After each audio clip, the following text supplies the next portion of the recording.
Merci. Bon, normalement, je m'étais dit qu'on allait peut-être skipper ma conférence, parce que bon, on a un petit peu de retard. Est-ce qu'il y en a que ça intéresse quand même de m'entendre ? Oui ? Vous êtes sûr ? Sinon, on passe directement à Godefroy, on parle de Google Ads avec Godefroy. Non ? C'est bon ? Allez.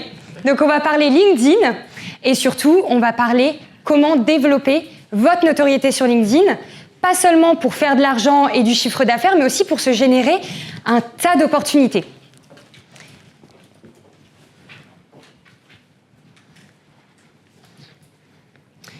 Alors, moi, c'est Camille Dufossé. Mon métier, c'est le SEO.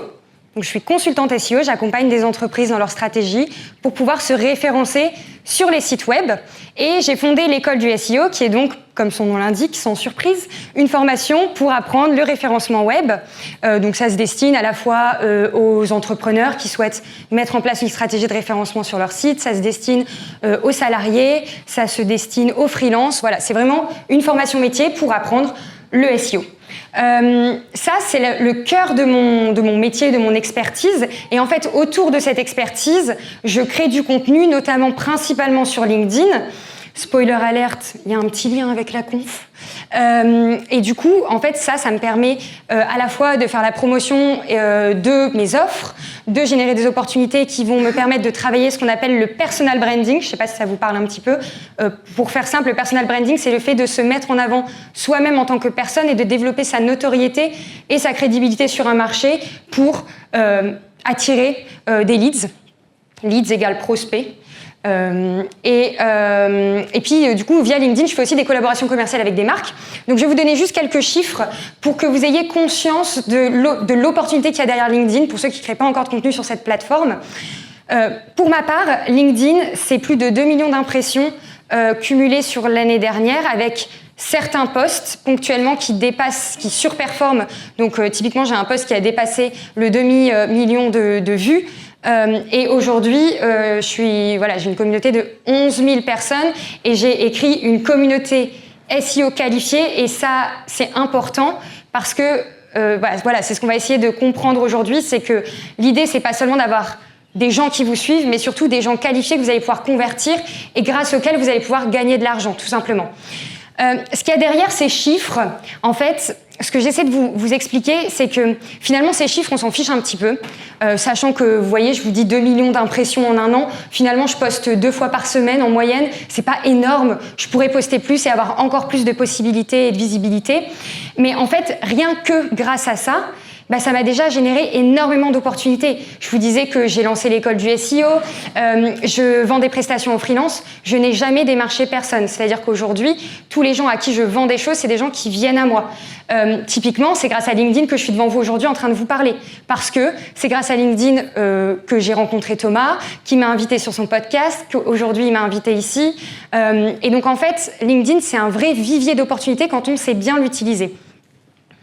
Alors, je vais vous poser une petite question pour voir un petit peu où on en est dans la salle. Est-ce qu'il y en a parmi vous à main levée qui créent déjà du contenu régulièrement sur LinkedIn ? Ok. On a des créateurs de contenu ici. Alors, sur ceux qui ont levé la main, qui est satisfait du contenu qu'ils publient sur LinkedIn aujourd'hui ? Ne soyez pas timide, vous avez le droit d'être satisfait, c'est ok. Si j'ai rien à vous apprendre, c'est ok. Ok, bon, on a quand même beaucoup moins de mains levées. L'idée aujourd'hui, c'est que moi, j'ai testé quand même pas mal de choses. Ça fait un petit moment que je poste. Donc, en fait, ce que je vais vous délivrer aujourd'hui, c'est vraiment la méthode actionnable des tests que j'ai fait personnellement et que vous pouvez directement reprendre. Donc, ouvrez vos petits carnets Planet Hoster, prenez votre petit stylo WP Marmite. On va commencer. Ma conférence dure 29 minutes et 52 secondes. J'ai le droit qu'à 25 minutes. Donc, il va falloir qu'on soit efficace. Alors, le sommaire en 5 étapes. Nous allons parler des 3 piliers d'une présence LinkedIn réussie. Nous allons parler des 5 types de posts à reproduire. Donc ça, c'est vous faites copier-coller, poster et vous pouvez le mettre en place directement. On va parler de l'algorithme LinkedIn. Et non, si vous ne réussissez pas sur LinkedIn, ce n'est pas forcément la faute de l'algorithme. On va parler des opportunités que vous pouvez générer grâce à LinkedIn, mais en dehors de LinkedIn. Et on va parler des 5 actions que vous pouvez mettre en place. Mais peut-être que là, je serai à court de temps, donc je devrais me dépêcher sur cette dernière partie. Allez, on y va tout de suite. On attaque sur les 3 piliers d'une présence efficace sur LinkedIn.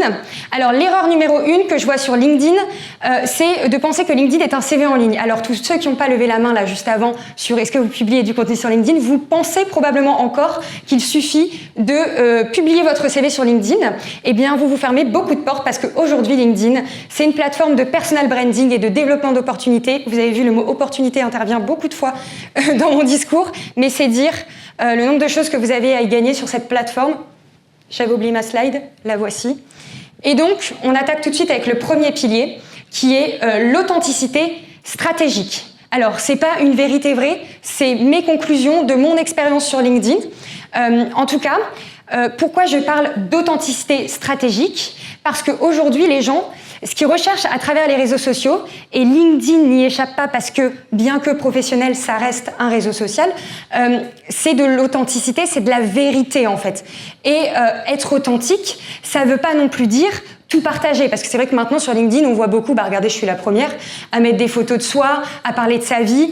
Voilà, il y a une vraie ligne éditoriale à adopter pour être dans cette authenticité stratégique et ça commence par développer ce que j'ai appelé votre territoire d'expertise. Pourquoi j'appelle ça votre territoire d'expertise? Parce que typiquement, moi, je fais du SEO, mais sur LinkedIn, je ne parle pas que de SEO.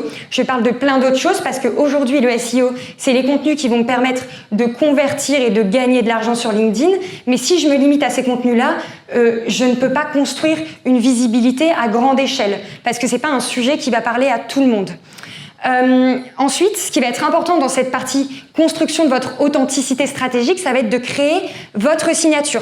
Donc votre signature, ça peut être votre plume, la manière dont vous rédigez votre post. Ça peut être des éléments visuels qui reviennent régulièrement sous vos posts.